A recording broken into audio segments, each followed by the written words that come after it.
అండి స్మూత్గా టేస్టీగా ఉండే గులాబ్ జాములు ఎలా ప్రిపేర్ చేయాలో నేను మీకు చూపిస్తాను.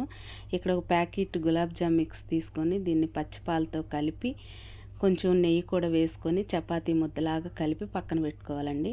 ఇప్పుడు ఒక పావు కేజీ పంచదార తీసుకొని ఒక గిన్నెలో వేసుకొని ఒక గ్లాసు నీళ్లు పోసి స్టవ్ మీద పెట్టి పంచదారను కరిగిస్తే చాలండి.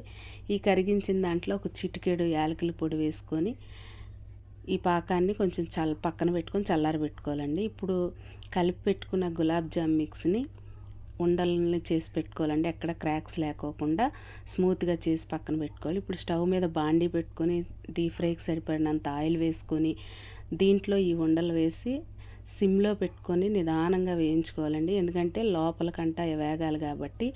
హైలో పెట్టినట్టయితే పైన వేగిపోద్ది, లోపల ఉడకదు కాబట్టి. తర్వాత దీన్ని తీసి చల్లారబెట్టుకున్న పాకంలో వేసుకొని కొద్దిసేపు అయిన తర్వాత తీసి ఒక గిన్నెలోకి సర్వ్ చేసుకుంటామేనండి.